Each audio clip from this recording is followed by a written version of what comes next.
Ces bruits, ces images sont devenus quotidiens. Où que l'on vive sur la planète, on les voit à la télévision, dans les journaux, sur les réseaux, on les vit sur le terrain ou par procuration, on les commande de toutes parts, mais on ne les comprend pas toujours. De nouvelles violences semblent apparaître au XXIe siècle, d'une autre complexité.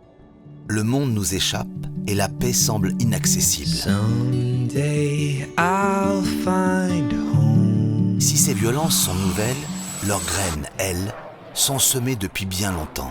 La guerre froide, ça vous parle ?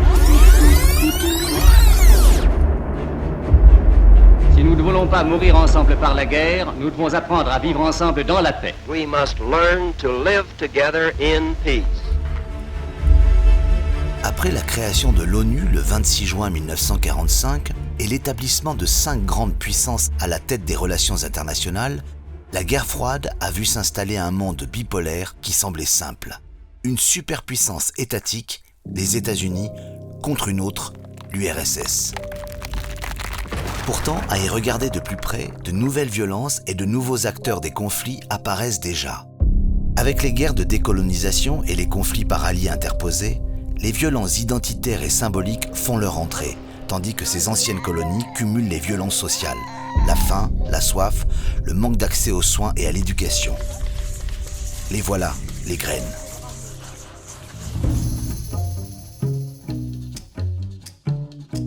Aujourd'hui, nous vivons dans un monde multipolaire où le pouvoir est distribué entre plusieurs nations et acteurs non étatiques. Les violences prennent des formes plus complexes à mesure que les acteurs et les intérêts se multiplient. En 1996, Samuel Huntington, politologue américain, annonçait déjà que les conflits de demain seraient identitaires. Il imaginait des civilisations et des religions qui s'affronteraient, mais les identités se sont révélées bien plus nombreuses.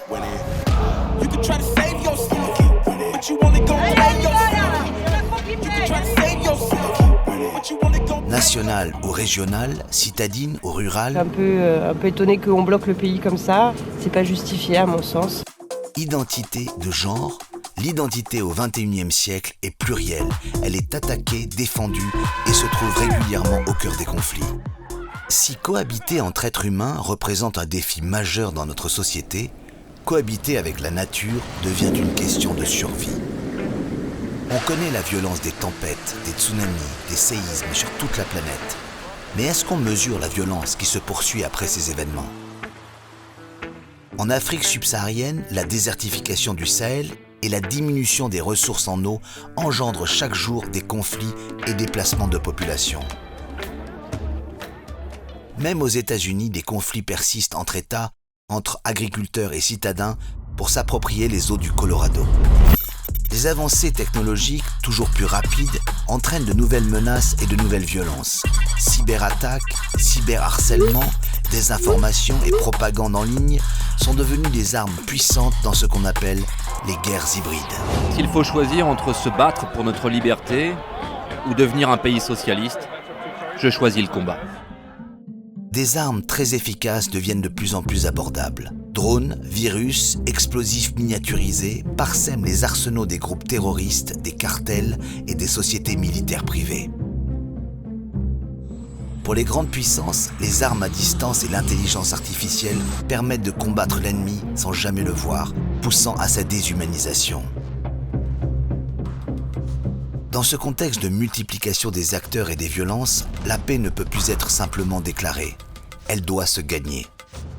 Si la Première et la Deuxième Guerre mondiale se sont terminées par des traités de paix, aujourd'hui, il n'existe pas de solution simple. Le processus est long et même les grandes puissances ne peuvent plus imposer leur paix. On l'a vu en Irak, en Afghanistan, en Ukraine. La paix moderne est un immense puzzle où chaque pièce est essentielle. Le développement économique est un socle essentiel pour assurer une paix durable. Dans les pays les moins avancés, la principale violence, c'est la pauvreté.